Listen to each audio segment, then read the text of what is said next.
നമസ്കാരം. മലയാളി വാർത്തയിലേക്ക് സ്വാഗതം. വി.ഡി. സതീശൻ സർക്കാർ അധികാരത്തിൽ വന്ന് ഏതാനും ദിവസങ്ങൾ മാത്രമേ ആയിട്ടുള്ളൂ. ഈ ദിവസങ്ങൾക്കുള്ളിൽ രണ്ട് പ്രധാനപ്പെട്ട തീരുമാനങ്ങൾ ഈ സർക്കാരിന് പിൻവലിക്കേണ്ടി വന്നു. അതിലൊന്നാമത്തേത് മന്ത്രി സണ്ണി ജോസഫിൻ്റെ പേഴ്സണൽ സ്റ്റാഫ് നിയമനവുമായി ബന്ധപ്പെട്ടതാണ്. സണ്ണി ജോസഫിൻ്റെ പേഴ്സണൽ സ്റ്റാഫിൽ അദ്ദേഹത്തിൻ്റെ അളിയനെ നിയമിച്ചിരുന്നു. ചട്ടം വെച്ച് നോക്കിയാൽ അതിൽ വലിയ അപാകതയൊന്നുമില്ല. ഇതെല്ലാം പാർട്ടി നിയമനങ്ങളാണ്. പേഴ്സണൽ സ്റ്റാഫിൽ ആര് വേണമെന്നൊക്കെ മന്ത്രിക്ക് തീരുമാനിക്കാവുന്നതേ ഉള്ളൂ. അതിൽ ബന്ധു പാടില്ല എന്നൊന്നും ചട്ടമില്ല. പക്ഷേ അവിടെ ഒരു ബന്ധു നിയമം, അദ്ദേഹത്തിൻ്റെ സഹോദരി ഭർത്താവാണ്. പക്ഷേ എങ്കിൽ പോലും അദ്ദേഹം കറകളഞ്ഞ കോൺഗ്രസ് നേതാവാണ്.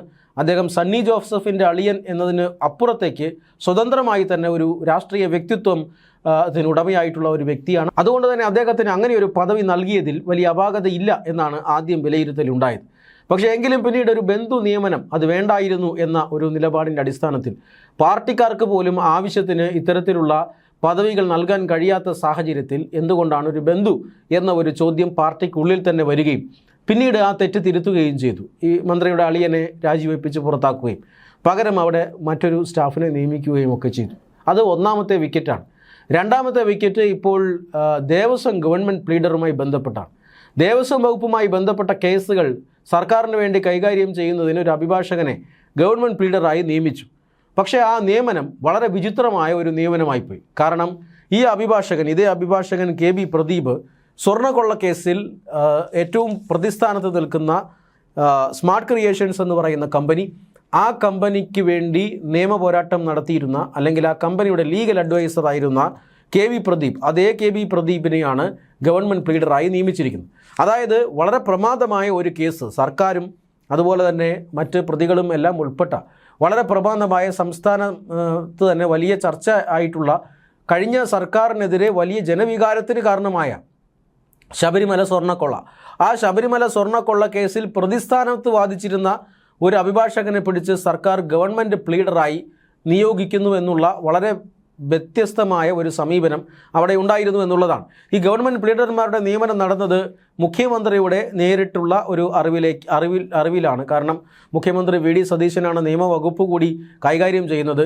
ക്യാബിനറ്റിലായിരുന്നു തീരുമാനം. ക്യാബിനറ്റിലേക്ക് ഫയൽ വന്നത് മുഖ്യമന്ത്രിയുടെ സമ്മതത്തോടു കൂടി തന്നെയായിരുന്നു. ക്യാബിനറ്റ് തീരുമാനമെടുക്കുന്നു.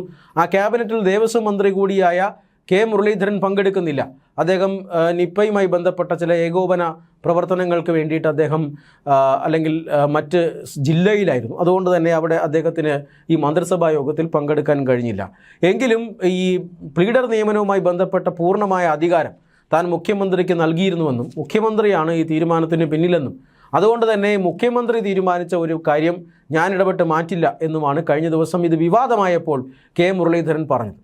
എങ്കിലും അത് നല്ല കാര്യമാണ്. അതായത് പ്രതിയുടെ ചില ദൗർബല്യങ്ങളൊക്കെ അറിയുന്ന ഒരു വക്കീലാണ് ഗവൺമെൻറ് വക്കീലായി വരുന്നതെങ്കിൽ തീർച്ചയായും അത് കേസിൻ്റെ മുന്നോട്ടുള്ള പോക്കിന് അത് വളരെ സഹായകമാകുമെന്ന നിലപാടാണ്, വിചിത്രമായ നിലപാടാണ് ഇന്നലെ കെ. മുരളീധരൻ എടുത്തത്.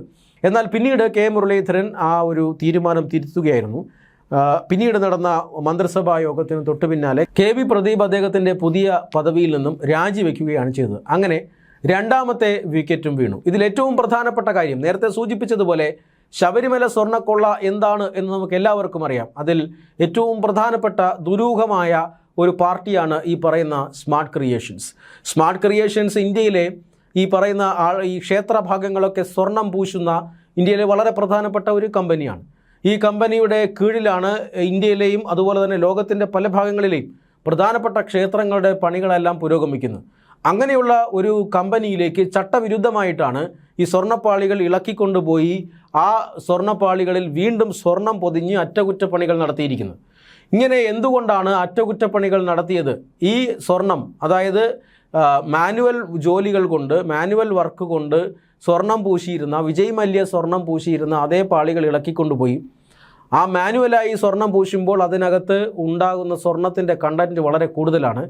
ആ കണ്ടൻറ്റ് എടുത്തു മാറ്റിയതിന് ശേഷം അതിൽ വളരെ കുറച്ച് ഭാഗം മാത്രം ഉപയോഗിച്ചുകൊണ്ട് പുതിയത് ഇലക്ട്രോപ്ലേറ്റിംഗ് വഴി ഈ സ്വർണ്ണപ്പാളികളിൽ സ്വർണം പൂശുന്നു. അങ്ങനെ പൂശിയ സ്വർണം തിരികെ കൊണ്ട് പിടിപ്പിക്കുന്നു. അത് വീണ്ടും ആ സ്വർണം പൂശിയതിൽ വീണ്ടും കേടുപാടുകൾ വരുന്നു. വീണ്ടും കഴിഞ്ഞ വർഷം ഇതുപോലെ ചട്ടങ്ങൾ ലംഘിച്ചുകൊണ്ട് സന്നിധാനത്ത് നിന്നും ഇളക്കിക്കൊണ്ടുപോകാനുള്ള ശ്രമം നടക്കുന്നു. ഇളക്കിക്കൊണ്ടുപോകാനുള്ള ശ്രമമൊന്നല്ല, ഇളക്കിക്കൊണ്ടുപോയി വീണ്ടും സ്മാർട്ട് ക്രിയേഷൻസിൽ കൊണ്ടുപോയി അത് സ്വർണം പൂശി വയ്ക്കുകയും ചെയ്യുന്നു. യഥാർത്ഥത്തിൽ ഈ ഏറ്റവും അവസാനം നടന്നതാണ് വിവാദമാകുന്നത്. അതിനെ തുടർന്ന് ഓരോരോ കാര്യങ്ങളും പരിശോധിച്ച് വരുമ്പോഴാണ് മുൻകാലങ്ങളിൽ നടന്ന സ്വർണം പൂശലുകളിൽ ശബരിമലയിൽ നിന്നും വൻതോതിൽ കിലോ കണക്കിന് സ്വർണം നഷ്ടമായി എന്ന് കണ്ടെത്തുന്നത്. ഇങ്ങനെ സ്വർണം നഷ്ടമായതിന് പിന്നിൽ സ്മാർട്ട് ക്രിയേഷൻസിൽ നടന്ന ചില കാര്യങ്ങളാണ്. സ്വർണം നഷ്ടമായതിനെക്കുറിച്ചുള്ള കൃത്യമായ വിവരങ്ങൾ സ്മാർട്ട് ക്രിയേഷൻസിനുണ്ട് എന്ന് കൃത്യമായി നമുക്കറിയാം.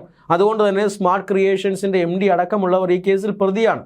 ഇങ്ങനെയുള്ള സ്മാർട്ട് ക്രിയേഷൻസിന് വേണ്ടി ശബരിമല സ്വർണ്ണക്കൊള്ള കേസ് വാദിച്ചിരുന്ന അല്ലെങ്കിൽ വാദിക്കാൻ പോകുന്ന വക്കീലാണ് ഈ പറയുന്ന KB പ്രദീപ്. സ്വർണ്ണക്കൊള്ള കേസിൽ SIT അന്വേഷണം പുരോഗമിക്കുകയാണ്. SIT അന്വേഷണം അടുത്ത ആഴ്ച കൂടുതൽ ചില ആളുകളെ PS പ്രശാന്തിനെയും അതുപോലെ തന്നെ മെമ്പർ അജികുമാറിനെയും ഒക്കെ ചോദ്യം ചെയ്യാൻ വിളിപ്പിച്ചിട്ടുണ്ട്. അതിനുശേഷം ഈ ശാസ്ത്രീയ പരിശോധന റിപ്പോർട്ടുകൾ അത് 1-2 വന്നിട്ടുണ്ട്. ഇനിയും ചില ശാസ്ത്രീയ പരിശോധന റിപ്പോർട്ടുകൾ വരാനുണ്ട്. ഇതുവരെ ചില പ്രതികളെ പിടിച്ചകത്തിട്ടിരുന്നു, ചോദ്യം ചെയ്തിരുന്നു. അവർക്ക് കുറ്റപത്രം സമയത്തിന് സമർപ്പിക്കാത്തത് കാരണം അവർക്ക് സ്വാഭാവിക ജാമ്യം ലഭിക്കുന്നു. അതിലൊരാൾ ഇന്ന് മരണപ്പെട്ടു.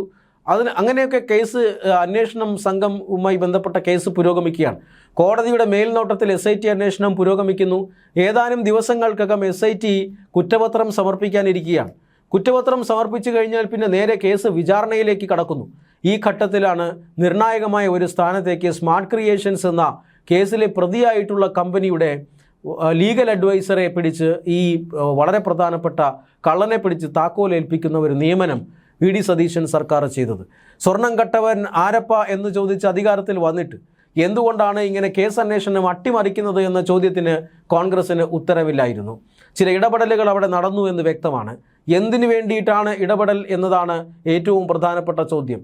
അത് ഇന്ന് മുൻ മന്ത്രി രാജീവിൻ്റെ ഒരു പ്രസ്താവനയിലുണ്ട്. അതായത് ഈ പറയുന്ന KB പ്രദീപിന് നിയമനം നൽകുന്നു. തൊട്ടടുത്ത ദിവസം തന്നെ അയാൾ ചാർജ് എടുക്കുന്നു. ചാർജ് എടുത്തു കഴിഞ്ഞാൽ പിന്നെ ഈ ശബരിമല സ്വർണ്ണക്കൊള്ള കേസുമായി ബന്ധപ്പെട്ട വളരെ പ്രധാനപ്പെട്ട ഫയലുകളും രേഖകളുമെല്ലാം, പ്രതികൾ കാണാൻ പാടില്ലാത്ത നിർണായകമായ വിവരങ്ങൾ, ഇതെല്ലാം തന്നെ നിമിഷ നേരം കൊണ്ട് തന്നെ മേശപ്പുറത്ത് എത്തിക്കാൻ ഈ പറയുന്ന KB പ്രദീപ് എന്ന ഗവൺമെൻറ് പ്ലീഡർക്ക് സാധിക്കും. ഇതുവരെയുള്ള അന്വേഷണ പുരോഗതി അടക്കം ഒരുപക്ഷെ ഗവൺമെൻറ് പ്ലീഡർ എന്ന നിലയിൽ KB പ്രദീപ് മനസ്സിലാക്കിയിട്ടുണ്ടാകാം.